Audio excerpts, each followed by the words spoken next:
Welcome everybody to World of Tanks subscriber replays. My name is Maxwell, and today's first replay is from the user STB-1. I think that's how it will be pronounced, STB-1, and he's driving the IS-7 on an assault battle on Siegfried Line.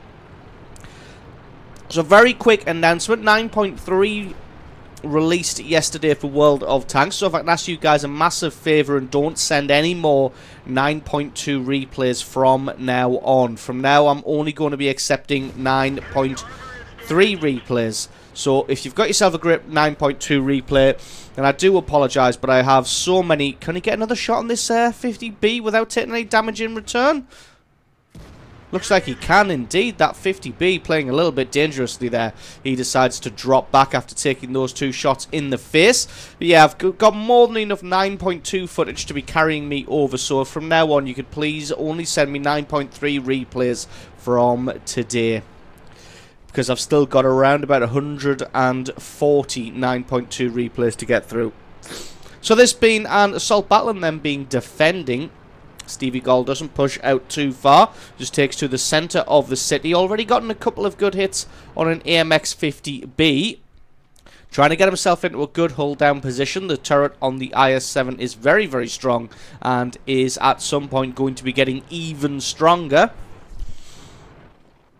thanks to the Russian servers complaining that the IS-7 turret wasn't indestructible, so the devs have decided to go ahead and make it indestructible rather than just very, very tough. Trying to get a shot on this E-100 but can't quite see anything. The game's progressing fairly slowly at the moment. Got to pay attention to the front here as this is Indian Panzer, but he's also got to be aware that there's a Leopard 1 that could potentially come around behind. Gets a very unfortunate bounce on the front of the Indian Panzer there. A little bit unlucky, but decides to not be too put off. But, ooh, looking to go get a shot on the side of the Lerva there, but the Lerva just sneaks away just in time. Gonna push forward. The Lerva hasn't gone too far, so he gets one good hit through his side armor. Indian Panzer uses this opportunity to push forward. You can see just angling himself here so that the Indian Panzer doesn't get any damage on him. Trying to decide which one to damage now. Takes out the Leopard 1 because he was on low health. Definitely the smart thing to do. Take one of those guns out of the battle. Charging in on the Indian Panzer. Maybe going to try and turret hug him. Indian Panzer's getting a little bit too big for his britches. That one definitely does penetrate and do the damage. Backs off now so the Indian Panzer can't flank around. And that is another bounce. And this one should be all she wrote for the Indian Panzer. For some reason coming in for the ram, maybe trying to sneak past but not doing a good enough job of it. Gets one other good hit on him, takes him out for kill number 2. Now we're going to be pushing forward onto this AMX-50-100. Totally ignores the Lerva on the right hand side, considering that the AMX-50-100 is the more deadly target. Has taken a few shots now. That one gets eaten up by the tracks. This AMX-50-100 determined to try and get some damage on this IS-7. Unfortunately, he's got nowhere near the power, the penetration on that gun to be able to consistently get damage through the IS-7. I think he luckily got one. He hasn't backed off far enough just yet. Still hasn't backed off far enough. Ooh, a little bit unlucky just to sail that one over the head, but then he could only see a very small amount of the AMX-50-100 there. Batchat flanks around the side of him. That one gets eaten up by the track. Both those shots doing 0 damage, and the Batchat's deciding to back off now. So STB-1 going to pay more attention back to the front. This AMX-50-100 comes up the hill again. He gets his head taken off, and that's kill number 3. Now he's just got a duel with this Lerva. Lerva coming up the hill. That massive gun mantlet keeping his tank safe just now. You can see not able to get any damage through the front of the turret there. But it looks like most of the tanks left in the battle are now in and around the city. He can rest assured that there are no camping tank destroyers in the back there. So he's just going to come and charge down on this Lerva, who's playing it pretty smart at the moment, trying to keep his hull not visible. But STB-1's able to sneak a shot just to the right of his gun mantlet, take him out for kill number 4. Game's progressing fairly evenly at the moment at 8 kills to 8. Allied team just pulling ahead ever so slightly. They do still hold the centre of the map here. But the enemy team has definitely won the right-hand flank. Oh, is able to get around behind a Jagdtiger here. I don't know what this Jagdtiger was thinking. He knew there was tanks behind him. Yet he gets himself caught in the rear. Stevie Gull's not going to allow him the opportunity to turn all the way around here. In fact, using him as cover from the T-34, AMX 5100 takes him out. Gets set on fire, but puts that one out in a split second. So excellent, excellent reactions there. And he takes out the T-34 for kill number 5. Now he's got to spin himself around because his AMX 50B from earlier is still alive.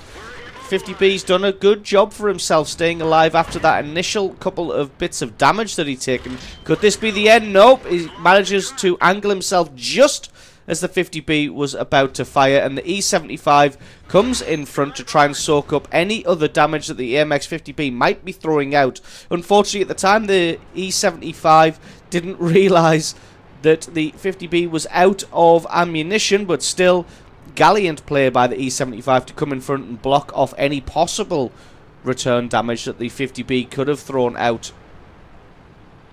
Now going to flank around behind him. This AMX 50B's been caught with his pants down. He takes one shot in the rear. Can Stevie Gull take him out? Decides to ram him rather than wasting a shell on the AMX 50B, and this just leaves an E-75 and a Ferdinand for the enemy team. Going to move in. Got to play it carefully though, so Ferdinand does have a pretty mighty cannon. He's already aimed at this location. He gets a shot on Stevie Gull, takes him out, but still an absolutely excellently played game there. Picking himself up 6 kills, over 5,000 points of damage, and this is just going to be a case of the Allied team closing in like a swarm around the Ferdinand to take him out, and that's GG and the victory. So absolutely awesome replay there from Stevie Gull, picking himself up 6 kills, a Top Gun medal, 5,000 points of damage, and showing why the IS-7 can be super, super dangerous. It's got a nice cannon on it, a good amount of agility and maneuverability, and excellent, excellent armor. And even when its armor fails it, its tracks sometimes pick up the slack, and that spaced armor on the side proving very, very tough against all comers. So awesome replay from you. Thank you very much for sending that one in. Don't forget to stick around, because as always, there is another game coming right up. And our second replay is from the user Julian R94. That is Julian R94. He's driving the STB-1 on an encounter battle on the steppes. STB-1 in the tier 10 medium tank for the Japanese. I don't really have very much experience with this tank. Obviously, I don't own one. Haven't seen it driven very often, but I do know one thing for a fact, and that is this is the best, probably one of the best case scenarios you could have in this tank. Well, one of the best games, certainly. The way that Julian R94 handles this tank is absolutely excellent. I don't really want to give too much away or spoil anything, so I'll just let this game play out, and we'll see how this one goes. So straight away, I'm going to be heading all the way over to this right-hand flank. Going to try and get some eyes on the cap circle early on.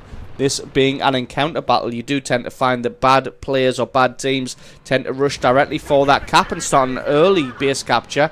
Doesn't quite get a shot through the armor of the E50M, but that's not really that much of a surprise, considering the E50M is pretty damn well armored. Not quite able to find anything else on him. Trying to track a shot as he drops back. Some of the heavy tanks have now arrived, and I say some, what I mean is the IS-7 has arrived, thanks to its superior speed and agility. Julian's still trying to position himself in a way that he can get his gun over the top of this ridge without exposing too much of his tank.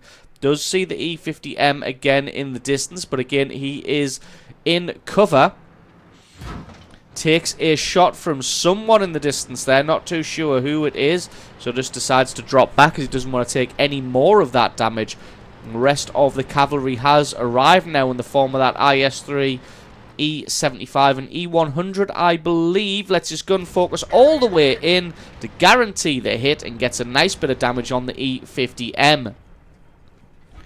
Gonna let him just play around in the distance before he goes for another shot. Gets a nice hit through the turret there for a second chunk of damage on the E-50M. He's gonna have to think twice about continuing to poke his head over this ridge. Next shot just about flies over the top, but he just sees an Indian Panzer in the background there. Got lots of his tank exposed, and that one almost certainly landed and did damage there as well. Although Indian Panzers do randomly tend to be bouncy things that we saw in the last replay. As you can see, the Indian Panzer backing off there with only 900 hit points. Does crest over the ridge again.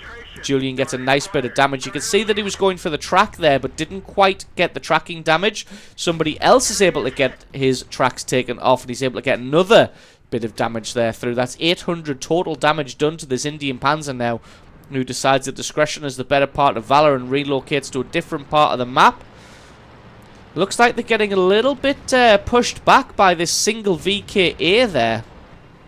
Not sure how people are getting manhandled by this guy. It looks like nobody can really get around behind him to take him on, as they don't want to take shots from the guns in the back there.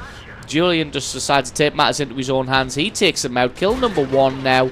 Does get his track taken out by the Rheinmetall. Rheinmetall starts to back off. Unfortunate that that shot missed. The accuracy of this gun mustn't be too great at all. Does see the Indian Panzer from earlier.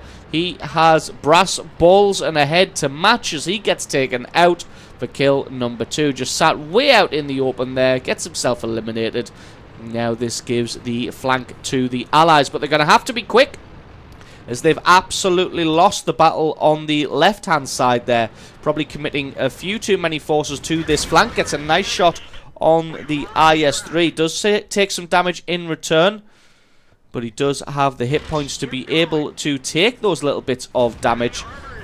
Gets another good hit on the IS-3. Hopefully he can anger the IS-3 and force him to push over the top of the ridge. Looks like the IS-3's got a little bit too much brains for that. Unfortunately, Julian has the gun depression to just take him out anyway. He's going to fall back now, as he doesn't want to assault into those tank destroyers. They've only got artillery in the south there, but he's dueling with an Object 140, and now he's been taken out by an Object 140. Julian going to push up and finally try and take out this E-50M from earlier. He is gone. Now it's time to move on and have a look at these turreted tank destroyers. You can see Julian switching up to high explosive ammunition. Wants to do as much damage as possible to these tank destroyers with the terribly thin gun shields. Looks like he's going to be focusing on the Rheinmetall first. Nice bit of damage on him. If he can get a high roll, I don't think he can do 684 though, but still, he can get a good roll. There we go. Sets him on fire somehow.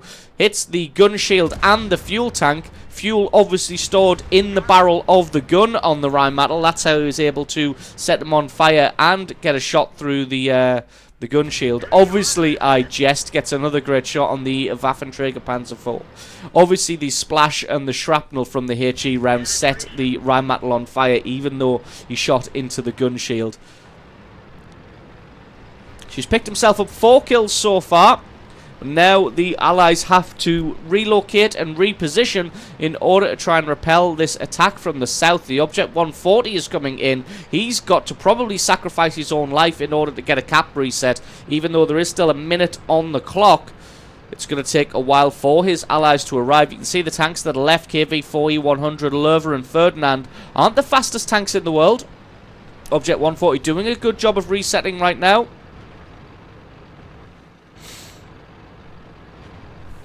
They are losing 8 kills to 10, and this Object 140 is firing heat, so this is going to be a little bit of a difficult duel. Doesn't have the reload on the Object 140, but to be honest, all he has to do is keep the Object 140 at bay and hope that he can do that long enough. Object 140 decides to suicide for some reason, comes all the way out. Decides to suicide himself just to get a reset on one of those other tanks to buy his team time to turn up. It was a valiant move on the part of the Object 140. First, it just looked like he was committing suicide, but then obviously he was just trying to get a reset on one of those other tanks at the back so that his allies could turn up and not have to worry about which tank needed hitting first.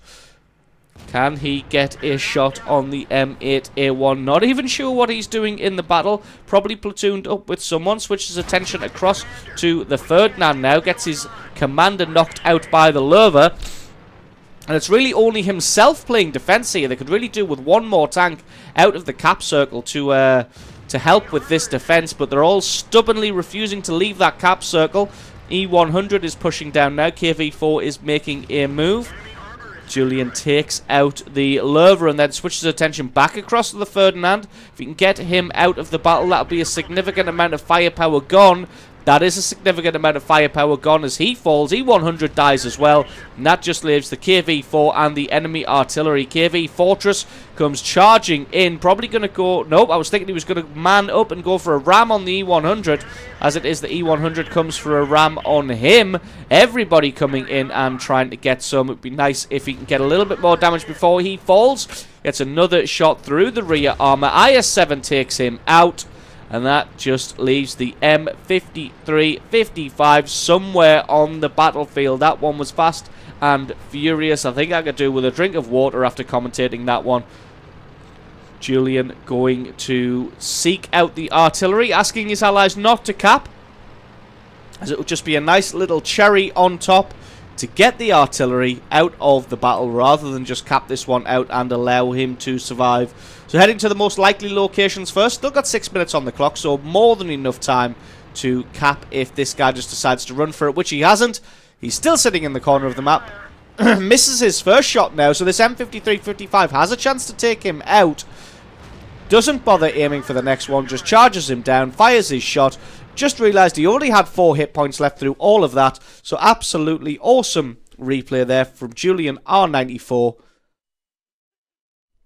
Driving the STB-1 and picking himself up a monster 9 kills and 8,700 points of damage. In fact, that's more than likely over 9,000 damage thanks to the shot he landed on the Indian Panzer in the fog of war early on in the battle. So over 9,000 points of damage for Julian R94, driving the STB-1 absolutely masterfully.